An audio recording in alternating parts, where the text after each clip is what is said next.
Cállate y haz yoga, episodio 6.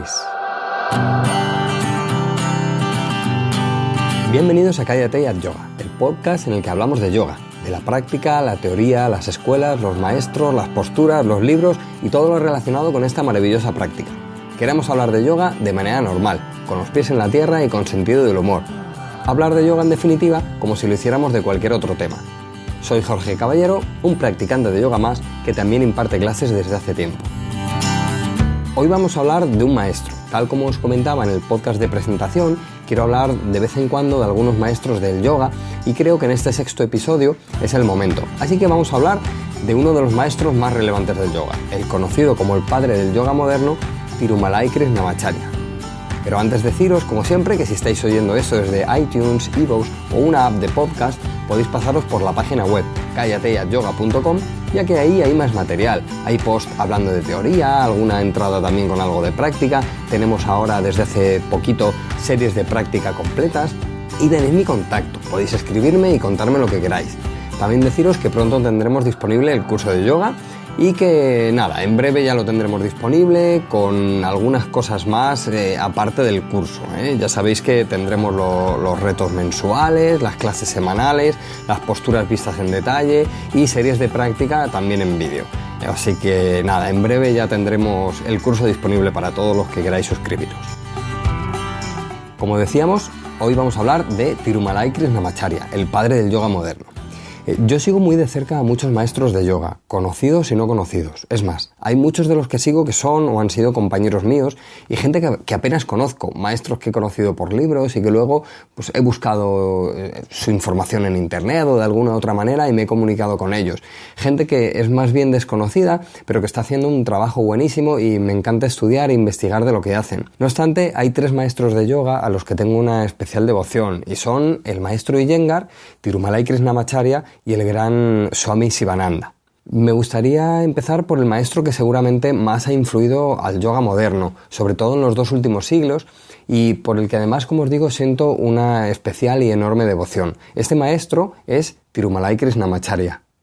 Quizá ni te suene de nada, pero hablar de Krishnamacharya es hablar de un titán, un superhombre, un santo. Así que si no lo conoces, aquí te traigo este podcast en el que vamos a hablar de él, para que puedas descubrir a este fantástico maestro de yoga del que vas a quedar muy sorprendido, de verdad. Yo la primera vez que oí hablar de él, como quizá os esté pasando a alguno de vosotros ahora mismo, no tenía ni idea de quién era y pensé que quien estaba hablando de sus grandes hazañas exageraba, pero rápidamente me quedé alucinado. Krishnamacharya fue el maestro de algunos de los yogis más conocidos e influyentes de la actualidad, como el propio BKS Iyengar, Pattabhi Jois, el fundador de la Ashtanga Vinyasa, Indra Devi, muy conocida por hacer un trabajo quizá más suave, del tipo más cercano al Sivananda actual. También enseñó al gran maestro Mohan, autor del clásico libro Practica yoga para el cuerpo y la mente, y otros más, ha escrito varios libros, o de su propio hijo, el fundador del Vini Yoga, TKV de Sikachar. Además de un sinfín de maestros increíbles y que, aunque menos conocidos, he tenido la oportunidad de ver el trabajo de alguno de ellos y se ve claramente la marca impresa de Krishnamacharya y es fantástico. Es curioso cómo a través de los años pudo enseñar a tanta gente que más tarde ha tenido tanto reconocimiento a nivel mundial, haciendo trabajos muy diferentes los unos de los otros. Y es que era una capacidad notable en Krishnamacharya el ver al que tenía delante y sacar todo lo mejor de él o de ella y además llevarlo a su máxima expresión. Cuentan sus discípulos versiones tan distintas del maestro que a veces parece que se habla de personas diferentes. Y es que, a mi parecer al menos, él veía claramente cuál era el potencial de esa persona y sabía cómo tenía que ser para sacarlo a la luz. Así el maestro Iyengar habla de él como una persona con un duro carácter que le exigía cada vez más y más, con una dureza altísima, y otros hablan de la dulzura de su enseñanza. Hacer un repaso de su vida de 101 años es una tarea larga y compleja, ya que sus múltiples facetas como profesor de yoga, padre de familia, erudito en sánscrito, escritor y además sanador experto en Ayurveda, llenaría muchos podcasts, docenas de artículos. Así que lo que voy a intentar es hacer un repaso lo más fiel posible a su larga y completa vida y bueno, pues ver un poquito de su carácter y demás. Ayurveda, que lo acabo de comentar, es la medicina tradicional de la India, por si alguien no lo sabe. sabe. A ver si un día traigo un experto en Ayurveda y que nos cuente un poco de qué va. Decidme si os interesa, porque ya he hablado con uno que está encantado de venir aquí al podcast a contarnos todos los secretos de la Ayurveda. No pretendo hacer una biografía detallada de su vida, porque además en internet, si buscáis, hay muchísimos artículos que cuentan todos los pequeños detalles de su vida. Pero sí que quiero dar algún dato para situarnos en la época y entender bien el desarrollo de su vida y su obra de yoga. Veréis que Krishnamacharya es una de estas personas que, si no hubiera documentos gráficos que lo certifican, nos costaría no pensar si se trata solo de uno de esos maestros que parece más una leyenda que alguien que existió de verdad. Así que bueno, para situarnos, decir que Tirumalai Krishnamacharya nació en la India el 16 de noviembre de 1888, en un pequeño pueblo llamado Muchukunte de la ciudad de Mysore, en el estado de Karnataka. Y empezó a estudiar yoga y sánscrito con su padre ya con 5 años. Su familia además viene del linaje espiritual del yogi Natamuni, que es el autor de 2 textos clásicos del yoga, que son el Yoga Rajasya y el Nyaya Tattva, que por lo que se conoce, Krishnamacharya había memorizado ya de pequeño. Ya a los 12 años, él cursaba estudios en textos védicos y a los 18 se fue a la Universidad de Banaras, donde estudió sánscrito, lógica y gramática. A estos le siguieron estudios sobre filosofía Vedanta, Sankhya, que es el sistema más antiguo de filosofía hindú, y muchos otros estudios. Pero no fue hasta 1916 cuando conoció al que sería su maestro de yoga, además de su padre, que decíamos a la edad de 5 años. Y su maestro, el maestro que sería el profesor de Krishnamacharya, se llamaba Rama Mohan Brahmachari. Y lo conoció en el monte de Kailash, en los Himalayas, en un peregrinaje que hizo. Este yogi vivía con su familia cerca del lago Manasarovar, en el Tíbet, y pasó con él 8 años. Se cuenta que ya este maestro usaba varas y cuerdas para ayudar a sus alumnos a sus alumnos y a gente enferma, mediante posturas de yoga. O sea que este ya usaba material como ayuda en las posturas a comienzos de 1900. Se sabe que fue este maestro el que insistió a Krishnamacharya a que propagara el mensaje del yoga y la salud mediante su práctica. Así que Krishnamacharya, en vez de seguir los estudios en la universidad, rechazó ofertas para dar cátedras en sánscrito, lógica y Vedanta, que era lo que él ya era un experto, y comenzó a estudiar Ayurveda y Nyaya, una escuela védica de lógica. O sea que, como veis, el tío era una máquina de estudiar y un devorador de conocimiento.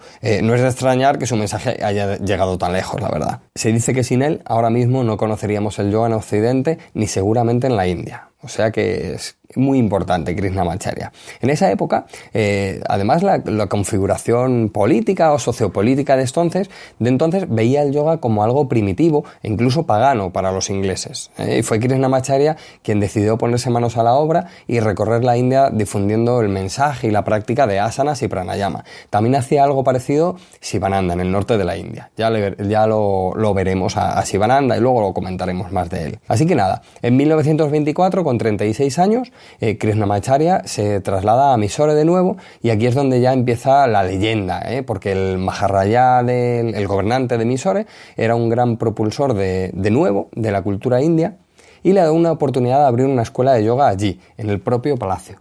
En este palacio, en el Palacio de Mysore, da clases más o menos de 1930 a 1955 y es allí donde escribe además su primer libro, llamado Yoga Makaranda. Los secretos del yoga. Si buscáis por internet, yo tengo el libro. Si buscáis por internet lo vais a encontrar. A esta escuela de yoga, la que se abrió en el Palacio de Mysore, la llamó Yogasala. Hasta entonces había sido una época muy dura para Krishnamacharya, que incluso tuvo que trabajar en una plantación de café como capataz. Imaginaos a alguien con tantos estudios y alguien tan relevante trabajando en una plantación de café, que es un trabajo muy honrado y tan bueno como cualquier otro, pero claro, alguien con tantos estudios, que no esté dedicado al yoga al 100%, pues es una pena, porque él, al querer promover el yoga tal como lo había prometido a su maestro, pues había rechazado muchas ofertas de trabajos más comprometidos que no le dejaban tiempo para ir haciendo sus demostraciones de asanas por todas partes. Así que, pues la plantación de café pues le dejaba un poquito más de tiempo libre. Fue en esa época dorada, en Mysore, cuando un grupo de médicos franceses le pidió que hiciera una demostración de yoga y ver si podía detener los latidos de su corazón. Algo que parece ser que Krishnamacharya, y hay fotos también de eso, hacían estas demostraciones para llamar la atención de la gente de la calle, esa atención que, bueno, pues que estaba perdido. Son curiosidades graciosas, supongo, pero bueno, lo que sí denotan estas cosas es que estaba fuertemente comprometido con la difusión del yoga. Es curioso cómo él hizo todo lo posible toda su vida por difundir el yoga. Se cuenta que cuando él empezó a enseñar, el yoga, como decíamos antes, casi había desaparecido de la India. Y era una época en la que cada maestro pues tenía quizá 1 o 2 discípulos y les enseñaba a ellos y nada más. Y él fue en el sur y Sivananda en el norte quienes empezaron a coger a un grupo de alumnos mayor de lo que había por costumbre, y se iban por la India haciendo esas demostraciones, utilizando asana y pranayama como remedio para las enfermedades y, bueno, para las dolencias y demás.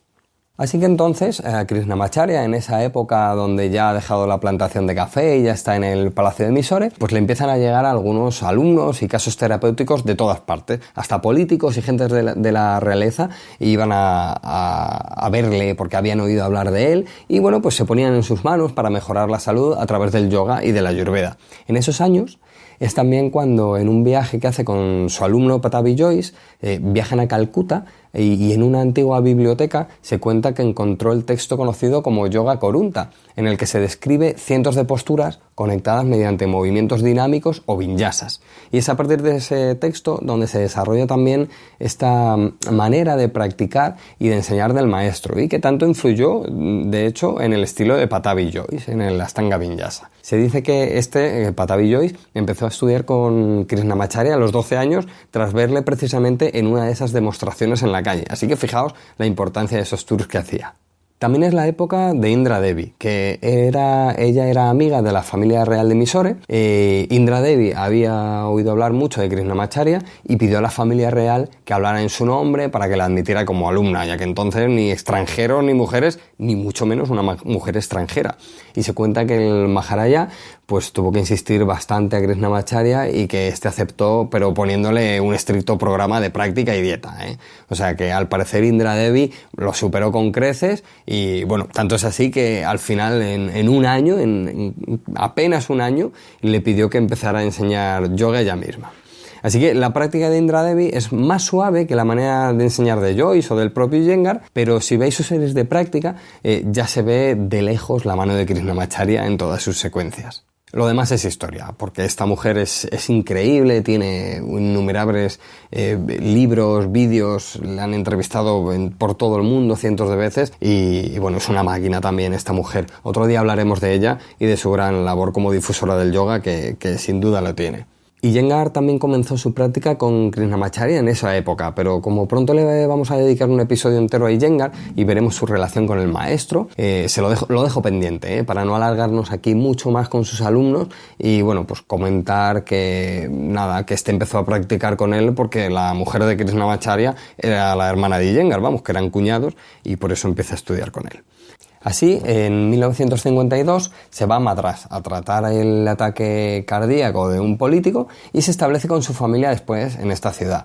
En estos años la familia real de Mysore ya había perdido su fuerza debido al colonialismo británico y Krishnamacharya dejó de tener su respaldo. Así que, a pesar de que sus muchos alumnos triunfaban con el yoga y tenían muy buena posición gracias a la enseñanza, no era tanto así para Krishnamacharya, y ya en Madrás pues tuvo que ingeniárselas para encontrar alumnos y empezó a aceptar a todavía más gente de la que aceptaba al principio, pues ya de toda condición social, de salud, incluso con incapacidades, pero bueno, esto al final hizo que él depurara aún más su técnica en cuanto a enseñanza de yoga y salud se refiere. Esto es lo que más adelante continúa su hijo, Desikachar, y lo que enseñan en la actualidad en su escuela de Chennai, el Krishnamacharya Yoga Mandira. Este estilo lo han venido a llamar Vini Yoga, en el que cada postura de yoga es adaptada minuciosamente a cada alumno y casi se enseña de uno a uno, de profesor a alumno, como mucho 2 o 3 alumnos.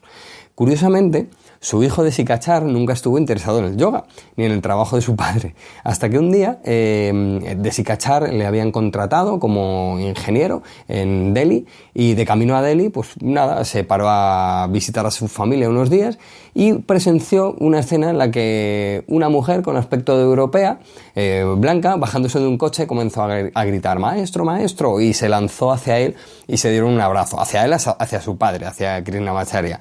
Claro, Desikachar, su hijo, se quedó tan impresionado con la devoción de la alumna y la apertura de su padre, además, a darse un abrazo con la mujer en plena calle, que algo cambió dentro de él. Rechazó el trabajo de ingeniero en el que se iba a incorporar en Delhi y le pidió a su padre que le empezara a enseñar yoga.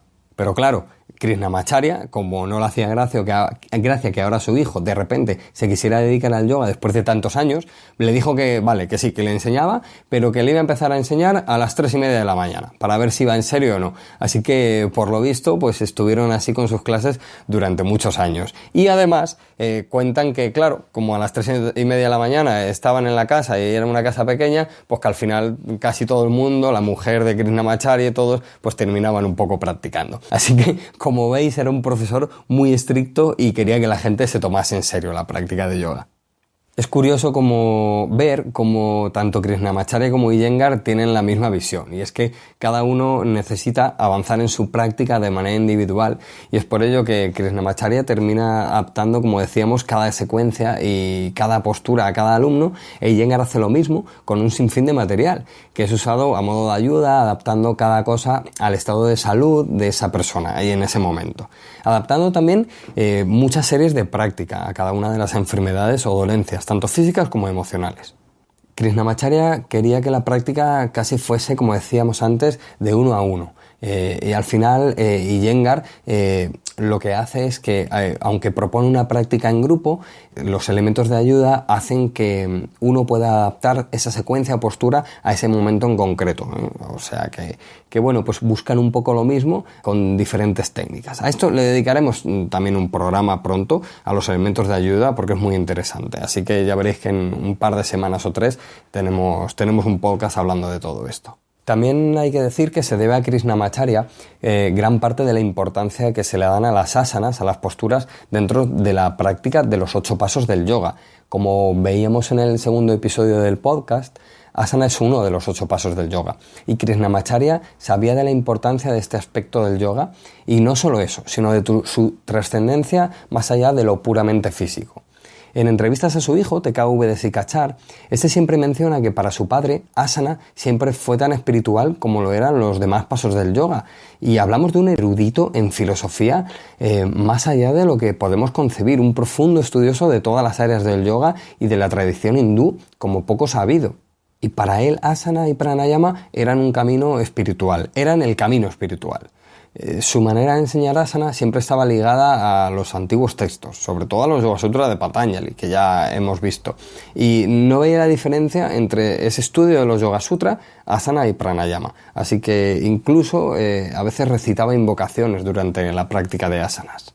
Como punto clave para entender a este gran maestro está el hecho de que, a pesar de que era un gran erudito y una persona comprometida fuertemente con la difusión del yoga, haciendo tours por toda la India, también era un padre de familia con 6 hijos, ¿eh? O sea que, no es fácil ser padre de familia con 6 hijos y además tener tanta dedicación al yoga y a su estudio. Cuenta a su hijo Desikachar que era un padre de familia excelente, siempre volcado con sus hijos y con su mujer, y que aún así era un sannyasin, un hombre entregado a la divinidad.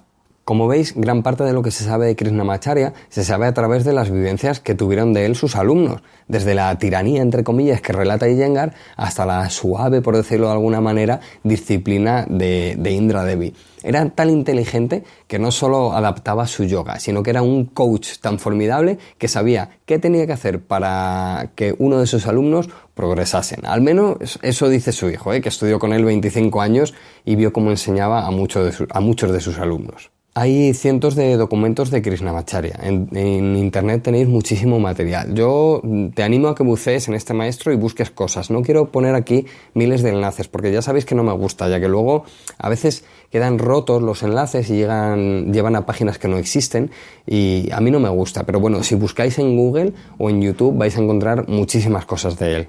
Yo incluso he oído cánticos suyos en una página hace años, pero le perdí la pista. Pero bueno, es muy potente oírle recitar los Yoga Sutras y oírle recitar, bueno, pues antiguos textos y demás. Me alucina la devoción de la práctica que tenía Krishnamacharya, la devoción en la enseñanza y adaptarse él y a la enseñanza tal como lo hacía. Una vida de 100 años dedicada a una única cosa, que era promover y difundir el yoga, y que llega hasta nuestros días, aún bajo su tutela, y sus sesiones de prácticas que siguen aún vigentes.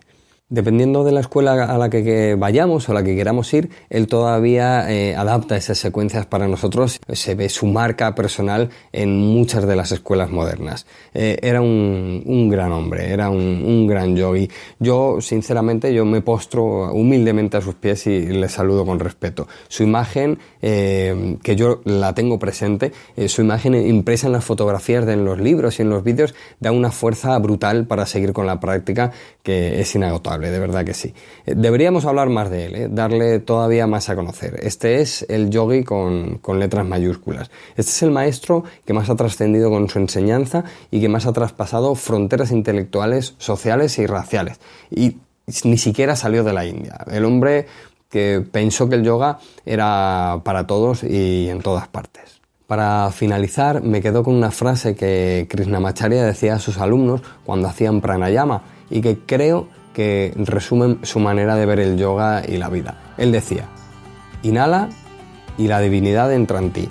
Mantén la inhalación y la divinidad estará contigo. Exhala y tú te acercas a la divinidad. Mantén esa exhalación y entrégate a la divinidad. Llegamos así al final de este 6º episodio, en el que hemos pegado un pequeño repaso a la vida del gran yogi Tirumalai Krishnamacharya. Espero que me sigas acompañando en este pequeño y humilde viaje de yoga y que podamos seguir aprendiendo todos juntos, porque al final ese es el objetivo del yoga y de la vida. Ya sabéis que si tenéis cualquier consulta o sugerencia será bienvenida y podéis pasaros por la página web callateyatyoga.com y dejar un comentario sobre lo que opináis de lo que hemos visto hoy. Mola mucho ver lo que otros yogis y yoginis opinan. Cuéntame si ya conocías a Krishnamacharya o si no lo conocías, y qué te parece este grandísimo maestro de yoga. Nos escuchamos la semana que viene. Es todo por hoy. Hari Om Tat Sat.